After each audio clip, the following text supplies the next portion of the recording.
Bismillahirrahmanirrahim. Assalamualaikum warahmatullahi wabarakatuh. Bagaimana kabarnya hari ini? Kami doakan semoga sehat selalu. Di video kali ini kita akan membahas ada dan tidaknya kewajiban sholat sebelum datangnya kewajiban sholat 5 waktu, dan berita Islam yang sampai kepada orang-orang Quraisy secara global.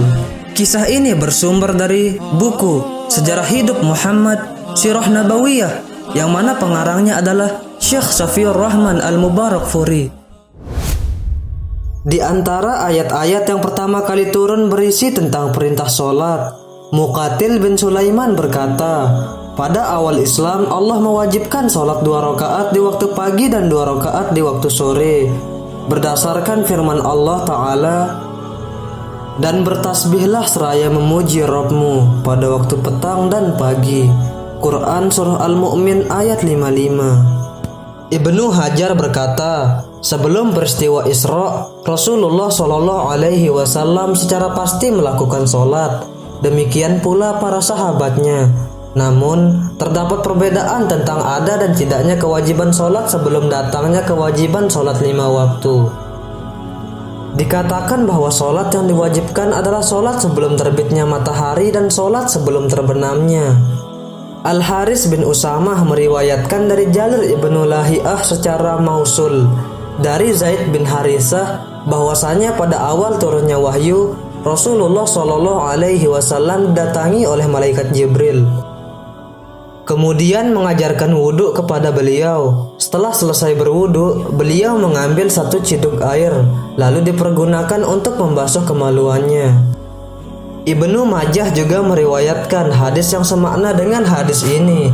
Hadis yang senada juga diriwayatkan oleh Al-Bara bin Azib dan Ibnu Abbas. Dalam riwayat Ibnu Abbas dikatakan hal itu termasuk awal kewajiban.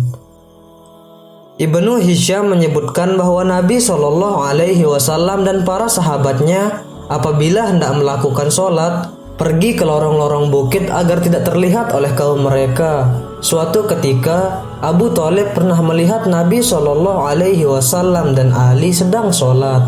Kemudian Abu Thalib menanyakan kepada keduanya tentang sholat tersebut. Setelah mengetahui duduk perkaranya secara jelas, Abu Thalib memerintahkan keduanya untuk tetap konsisten.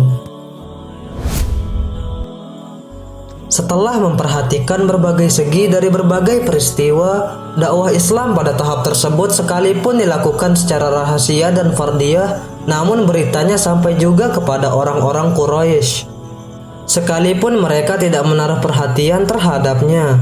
Muhammad Al-Ghazali berkata, berita tentang dakwah Islam akhirnya didengar oleh orang-orang Quraisy, namun mereka tidak menaruh perhatian terhadapnya. Mungkin mereka menganggap bahwa Muhammad adalah salah seorang dari para pemeluk agama yang selalu berbicara tentang ketuhanan dan hak-haknya,